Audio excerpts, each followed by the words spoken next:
The streets were busier than usual, and the car seemed to stop at every corner. We had been driving for at least 40 minutes when we finally reached an area close to the Williamsburg Bridge. The car came to a screeching halt in front of a red 3-story building, and I got out. From the outside in the dark, it seemed rather ordinary, if not even a bit run down. If I hadn't known any better, I wouldn't have had a clue that it was actually the studio of a successful photographer/artist.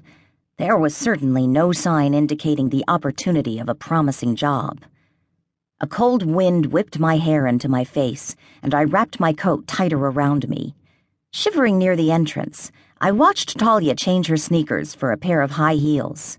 She tossed the athletic shoes onto the back seat and retrieved an oversized training bag, which I assumed contained her outfit for the job. "Is he famous?" I asked as she locked up the car. "Who?" "Grayson."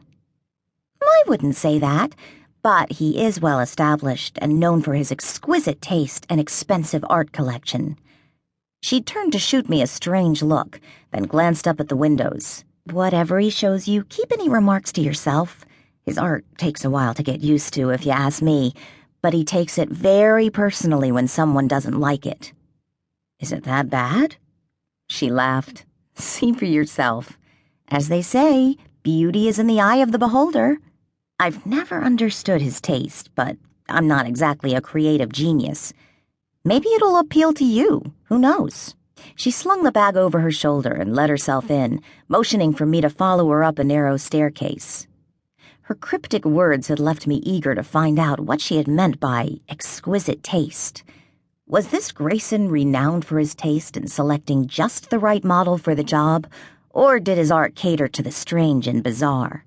The countless questions floating in my mind kept me intrigued and focused, and not just as a distraction that helped me forget my relationship drama. As far as impressions went, Grayson was a big blurry question mark. I knew next to nothing about him, and the sudden realization of the unknown made me nervous. "What happens with the pictures he takes?" I asked. "Does he always sell them?" "Usually, yeah." Talia nodded slowly. "Most go to rich collectors, fans of the 50s era.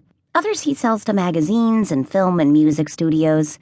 He keeps only a few for himself. This is the place where he usually hangs out when he's not traveling. Sometimes he rents out his studio to art events, gallery shows, and launch parties, which is how he raises his profile. Before he became a photographer, he owned a modeling agency."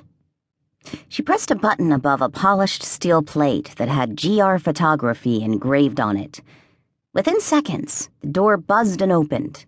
We stepped into a large hall decorated with marble pillars, huge mirrors, and hardwood flooring. In some ways, it reminded me of an art gallery with white naked walls and high ceilings. No flowers, no paintings adorning the walls. "This is the waiting area," Talia explained in a muted voice. I nodded as I let my gaze sweep over the plain white leather couches and matching chairs near an unoccupied glass reception desk set up in the middle of the room. "Obviously Grayson's expecting us, so we're not going to wait here," Talia continued, and pointed at a door marked Studio. As we passed the reception desk and crossed the corridor, my eyes fell on a life-sized sculpture.